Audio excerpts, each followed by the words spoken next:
What's up, guys?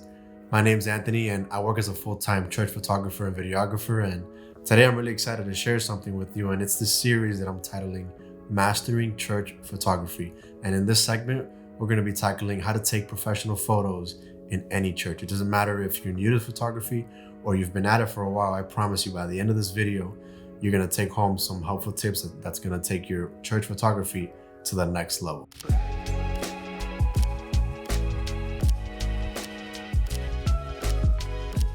Before we jump into the technical stuff, I want to talk about why we do this. Now, your why is crucial because it's going to fuel everything that you do. Everything that you do is going to stem from your why. Now, let's go to God's word and see what that why is. It says, "So whether you eat or drink or whatever you do all to the glory of God." You're not just snapping pictures. You're capturing moments that glorify God. It reveals his character. It reveals what he's doing inside your local church, his body. And what a beautiful thing we get to be a part of. So with that being said, let's go straight into it. Tip number 1 is understand your environment. Now, this is foundational because we're going to be taking pictures on the fly as the day goes by. So before the service starts, I want you to take some time and just walk around the campus, right? There's going to be nobody there. You're going to have time to work with your camera, get your settings dialed in. We'll see how the lighting works outside, how it works on the inside. Watch the band rehearse. Make sure your settings for your camera are locked in for that as well. You're gonna be prepared. This is gonna set you up for success because when action is happening, people are in the hallways or in the lobby, people are worshiping, you're gonna be ready because you're gonna know exactly how your camera works with your environment, and it's gonna make taking pictures a breeze. So this one is the most important one. Tip number 2 is about gear. Now, you do not need expensive equipment to take beautiful photos. That's the truth. You don't need to be discouraged about not having the next best camera or the lens that's $2,000. With what you have, that'll do.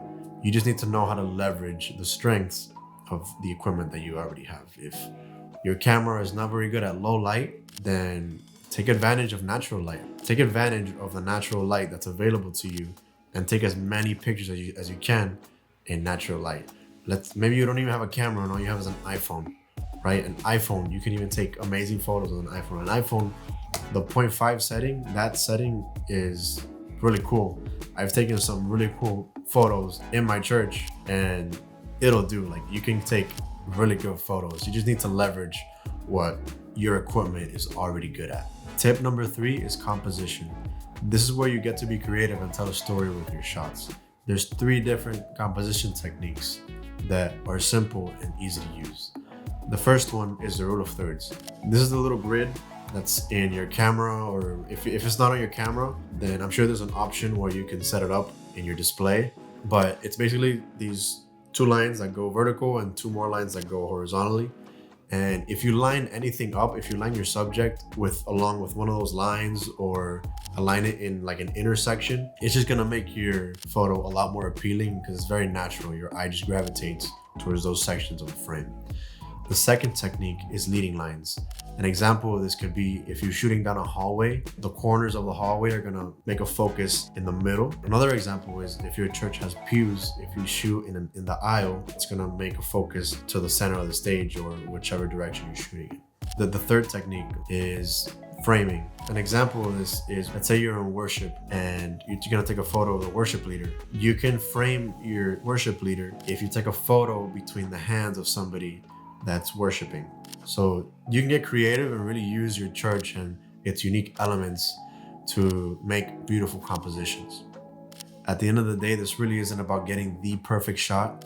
This is about capturing moments that speak to people's hearts. The average person spends 3 hours on social media daily, and we have the power to take what's going on in our church, bring it to where people's attentions are, and inspire them, encourage them, and lead them to Christ. What a beautiful thing that we get to be a part of.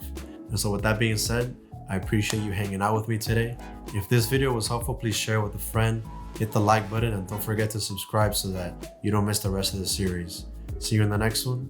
God bless.